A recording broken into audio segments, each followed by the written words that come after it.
যুগের পরিবর্তনের সাথে সাথে আমরা দেখেছি বাড়িওয়ালার বাড়ি দামন হয়েছে, গার্মেন্টস মালিকের গার্মেন্টস দামন হয়েছে, শ্রমিকের বেতন ঠিক করে দেওয়া হয়নি।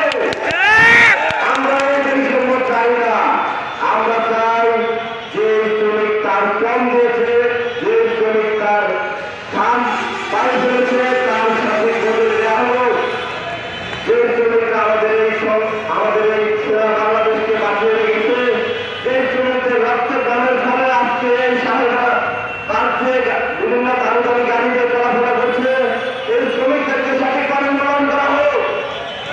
আমরা পশ্চিমবঙ্গের ছাত্র আন্দোলন একই সাথে আমাদের গাজীপুরের যে ছাত্র ভাই আছে সব সময় প্রতিটি ক্ষেত্রে শ্রমিকদেরকে পাশে একসাথে দৌড়ে দিতে আমরা আজকের শ্রমিক সমাবেশের স্পষ্টভাবে আরো কয়েকটি বিষয় ঘোষণা দিতে চাই। এই গাজীপুর শ্রমিকদের একটি গুরুত্বপূর্ণ একটি অঞ্চল, যেটা